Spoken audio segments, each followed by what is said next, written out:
Miss Ying Ning, or, The Laughing Girl Part 4. The servants who had come for Wang were then provided with refreshment, and the old woman bade them both farewell, telling Ying Ning that her aunt was quite well enough off to maintain her, and that she had better not come back. She also advised her not to neglect her studies, and to be very attentive to her elders, adding that she might ask her aunt to provide her with a good husband. Wang and Ying Ning then took their leave, and when they reached the brow of the hill, they looked back and could just discern the old woman leaning against the door and gazing towards the north. On arriving at Wang's home, his mother, seeing a nice-looking young girl with him, asked in astonishment who she might be, and Wang at once told her the whole story. "But that was all an invention of your cousin Wu's," cried his mother.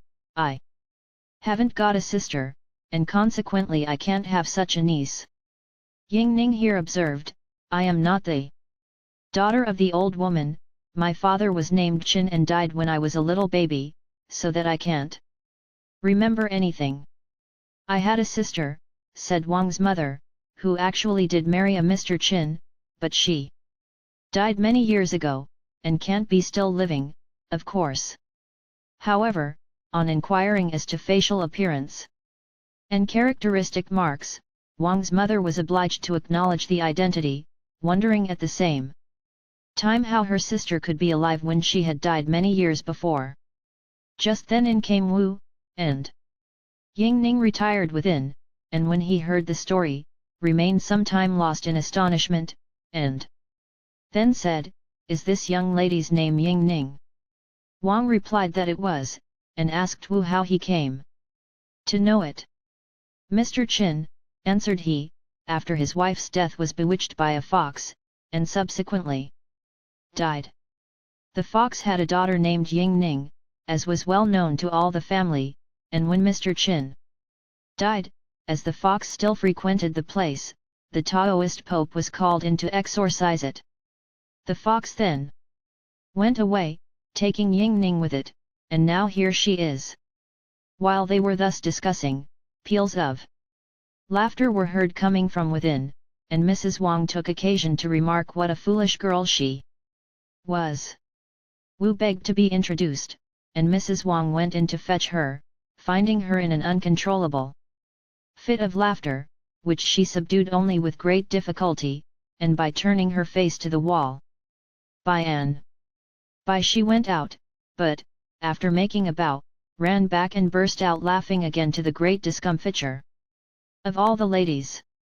Wang then said he would go and find out for them all about Ying Ning and her queer story, so as to be able to arrange the marriage, but when he reached the spot indicated, village and houses had all vanished, and nothing was to be seen except hill flowers scattered about here and there.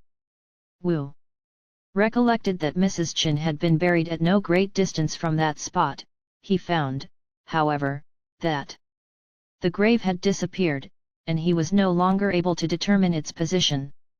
Not knowing what to make of it all, he returned home, and then Mrs. Wang told him she thought the girl must be a disembodied spirit. Ying Ning showed no signs of alarm at this remark, neither did she cry at all when Mrs. Wang began to condole with her on no longer having a home.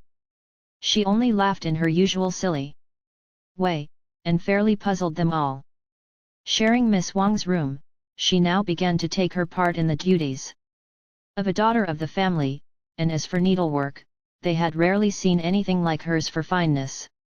But she could not get over that trick of laughing, which, by the way, never interfered with her good looks, and consequently rather amused people than otherwise, amongst others a young married lady who lived next door.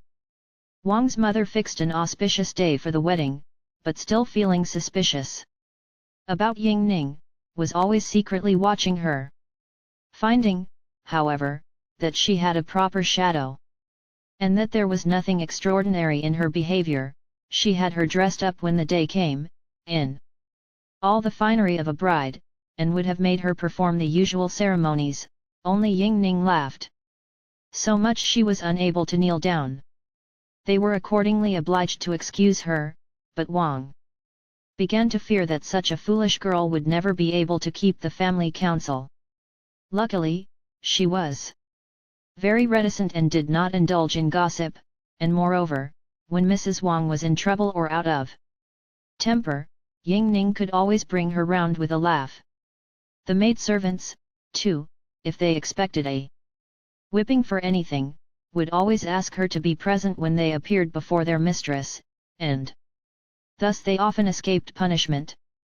Ying Ning had a perfect passion for flowers. She got all she could out of her relations, and even secretly pawned her jewels to buy rare specimens, and by the end of a few months the whole place was one mass of flowers. Behind the house there was one especial tree, which belonged to the neighbors on that side, but Ying Ning was always climbing up and picking the flowers, for which Mrs. Wang rebuked her severely, though without any result. One day the owner saw her, and gazed at her some time in rapt astonishment. However, she didn't move, deigning only to laugh.